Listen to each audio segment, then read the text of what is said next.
Thank you, ma'am. Dear audience, as you all know, Prophet Muhammad, peace be upon him, is not only rahmat for the Muslims and Arabs, he is rahmat for the whole world. He is rahmatul lil alameen.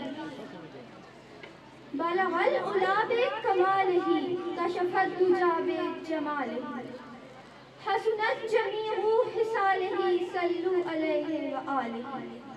Now, I'm going to invite Hania Adnan on the stage to present her thoughts on Seerat Nabi Rahmatul Lil Alameen. बिस्मिल्लाहिर्रहमानिर्रहीम। दुनिया में हर तरफ अंधेरा ही अंधेरा था। दुनिया में हर तरफ अंधेरा ही अंधेरा था। सदाई वकार चाँद था, लेकिन वह नूर सा।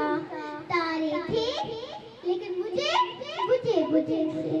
आफताब था, लेकिन डूबा डूबा सा। अगलों पर पत्थर पड़े हुए थे, दिन उजरे उजरे हुए थे। खजाने पहाड़ों को लूट कर चमन वीरान कर दिया था कि अचानक मेरे प्यारे नबी की आमद ने, जिन्हें रहमतुल लिल आलमीन बना के भेजा गया, वो रहमतुल लिल आलमीन जिसकी उंगली से सहराओं में चश्मे फूटते हैं, वो रहमतुल लिल आलमीन जिसकी सवारी से बीमार होने से हत्या बुझाती है, वो रहमतुल लिल आलमीन जिसकी